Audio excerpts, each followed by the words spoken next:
guys, welcome to my channel if you're new here. If you've been here before, then welcome back.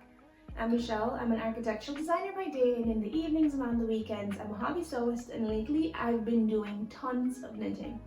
Today we're going to be talking about my current work in progress, and then I'm going to transition into telling you how I use artificial intelligence in my knitting hobby. So the sweater that's on the mannequin right now, it's still on the needles are on the back here. But this pattern is the Lento by Jonna Helin.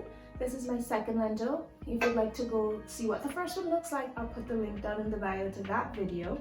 But I'm currently using the Bien Aimee Merino Sport in Aquatic. It's a pretty stunning yarn. I really like the mint color, but the specks of lime and fuchsia in it are just stunning. And then I'm holding that with a lace weight yarn. This is from Emma's Yarn, and it is the marvelous Mohair in Butterfly in the Sky. That's the colorway. And both of these yarns came from A Good Yarn, which is a local yarn store down in Sarasota. Earlier on in the year, I had gone up to Atlanta and I visited a few different yarn stores and fell in love with some colorways from some different brands, and one of them happened to be the Bien Aimee brand. And I wanted to make the Lento sweater in the Life Aquatic colorway, but I wasn't sure which weight of yarn I needed, so I asked AI to help me out. So my prompt was, does the Bien Aimee brand have a product that is more similar to the Fiber MacGyver Merino twist?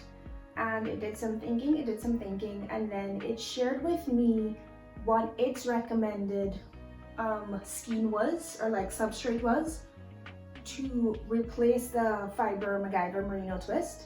And it recommended the Bien Aimee Merino Sport, which is exactly what I got. It also shared with me that the Bien Aimee Merino Sport had less yardage than the Fiber MacGyver Merino twist, so it accommodated for that as well. Granted, I can do the math, but it was kind of cool that it went a step ahead. Next up, making the same sweater, I asked, does Bien Aimee have a yarn comparable to the Suri Silk by Fiber MacGyver?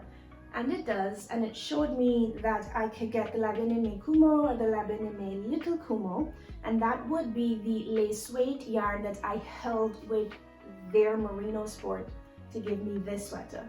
Granted, I ended up not getting a Bien Aimee lace weight yarn. Instead, I got the Emma's Yarn in Marvelous Mohair, and honestly, I think this combination and it being held together, I think it's quite stunning.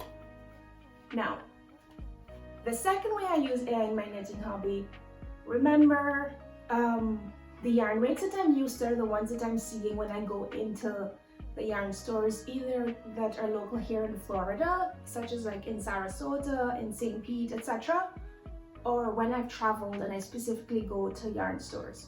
So that's how I get used to like the weight and the feel and the texture. So there are a few that I found online, but I don't quite know what they are. It's kind of like when I was learning to sew and I couldn't tell the difference between satin and sateen and like which one was better for what application. I'm still in that phase of learning what yarn weights are best for what and how they compare to each other. So I did come across this brand called Chain Fiber. I hope it's pronounced Chain.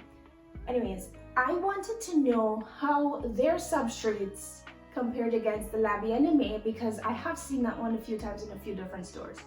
So I prompted saying, compare the yarn weights offered by Chain Fiber against the ones offered by Bien Aimee.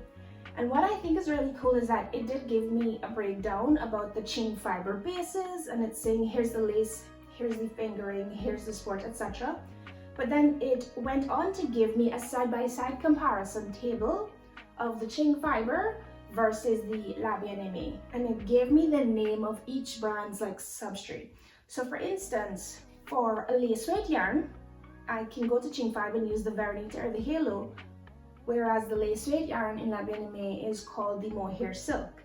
Likewise, if I wanted to get a DK weight, Bien Aimee calls their DK the Merino DK or the Cory DK, and Chain Fiber calls theirs the Dashing DK, Dashing Sassy, and the Classic DK. So it gives you a side-by-side comparison of the different yarn weights, and I think that's super helpful for me, and I can see how it's super helpful to other people who are like now getting into the hobby as well. Of course, I am building up my yarn stash and I'm finding some colorways that I really like. And you know, like you go to the brand's website and you find their retailers. Now, it took me a minute to figure this out, but just because a specific store retails a specific brand, it doesn't mean that they have the colorway and the base that you want, which is very frustrating to just sit there and like click through and then you're not finding what you want or it's out of stock. So the next way I use AI, I asked it who has the Bien Aimee Merino Sport in confetti cake. So I was asking it about a specific substrate in a specific color.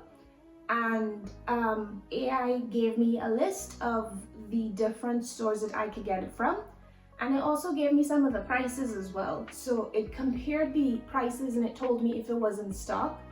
So I thought it was super helpful because it cut out the portion where like I needed to go and click through each time. So it saved me some time and some frustration through the whole shopping experience.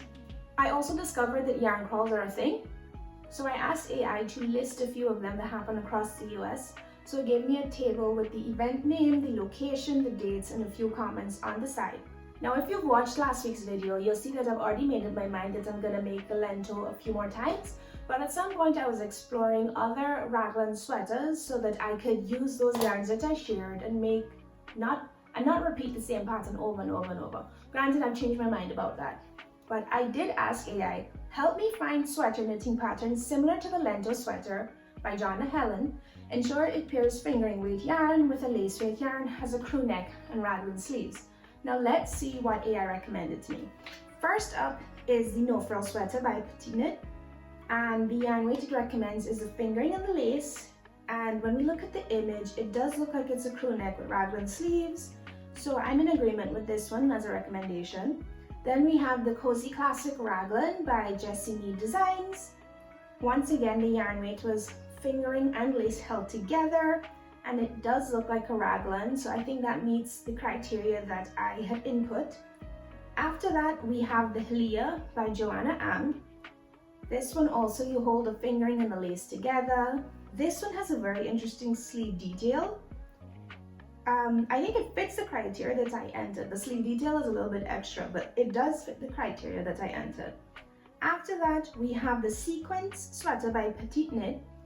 You hold a lace and light fingering together, but maybe it's the coloring for what they're showing here with the stripes, but this one does not appeal to me the same way.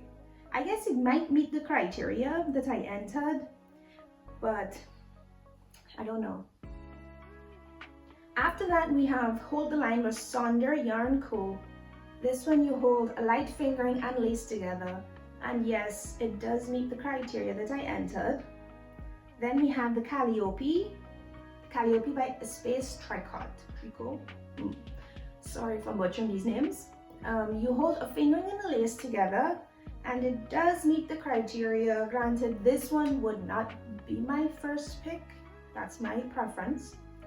And then we have the Susie Sweater by Alonga Vekana. It is a lace and fingering held together. I don't think it's quite a crew neck based off of these images, but I do think that AI did a pretty good job with the feedback for that prompt. So a few days ago, I discovered the Orchid Bloom sweater and I was just obsessed with it. I really like the lace work on the yoke and then the way that it transitions into the stockinette stitch. So I entered the prompt, help me find knitting sweater patterns that have lace work at the neckline and then transition into stockinette stitch for the body. And AI gave me a few that were fingering and lace held together, or like DK, and then it moved on to the DK/worsted options. So let's take a look at what it recommends. The Ranunculus by Midori Hiroshi. I'm sorry if I'm butchering the name again.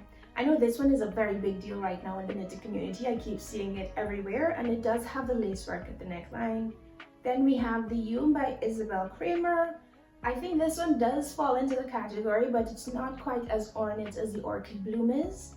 Next up, we have the Whitmore sweater, and I think this one's really cute. This one, although I would say the lacework goes way beyond the neckline.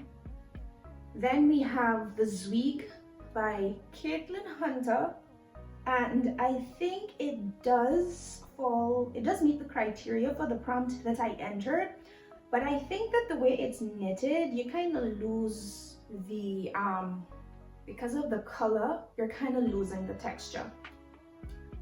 Then we have the Magnolia Chunky cardigan, and for me this one does not fit the criteria because the lacework is not up at the neckline, it's not up at the yoke, it's more in the bodice, and I think this one is a reach given the prompt that I entered. And then we have the birch pullover, and this one is an even further reach because it has no lacework. This one made no sense to me. I don't know why they had this one on the list. After that, I got a little bit more specific with my prompt, and I said, help me find sweater patterns that are similar to the orchid bloom pullover. So I am being very specific. I want a direct comparison between the orchid bloom and these sweaters. First up, they provided the collared yoke pullover, and this pattern is by Sari Nordlund, who is the designer for the orchid bloom sweater. So I can't argue with them there. It does meet the criteria. It does have the lacework at the yoke. After that one, the Rococo pullover by Sari Nordlund, and again, we do have lacework at the yoke. I think this one meets the criteria that I entered. The Kutar by Sari Nordlund again meets the criteria that I entered. This one's stunning as well. And Helmi by Isabel Kramer, and yet again, this one made no sense to me, like how come it was part of the feedback. However, there are a few more that were listed here that were also in the previous prompt, such as the Yumi by Isabel Kramer, the Whitmore sweater by Amy Loudon, and Love Note by Tin Can Knits, and of course, Ranunculus by Midori Hiroshi. After going through this and looking at how AI has helped me in knitting, I actually did make a video months ago about how I use AI in my sewing hobby, and I will say that AI in knitting is way more helpful and a lot better than the feedback I was getting when I entered prompts relating to sewing. Because when I searched for some patterns, like I asked AI to recommend some sewing patterns to me, it gave me some numbers that just didn't exist. They were just abstract numbers, and then when I searched them, it didn't exist. The pattern itself just like was not a thing, or I couldn't relate to how they arrived at that pattern for the thing I was asking them to prompt for. For instance, I would ask them to like prompt some patterns for a jumpsuit, and then I would get a pattern that was like a jacket, and I couldn't put the two together. I think that AI is definitely more helpful. The feedback that I get for the prompts has been closer to what I expect when it came to the knitting prompts, and maybe it's because more people use it for knitting so that it really hasn't learned for sewing as yet. I'm not sure, but I would say that I would recommend it more for a knitter than I would for a sewist based off of the feedback that I have gotten. If you haven't watched that video, how I use AI in my sewing hobby, the link is down in the bio. And if you've made it this far, then thank you so much for watching.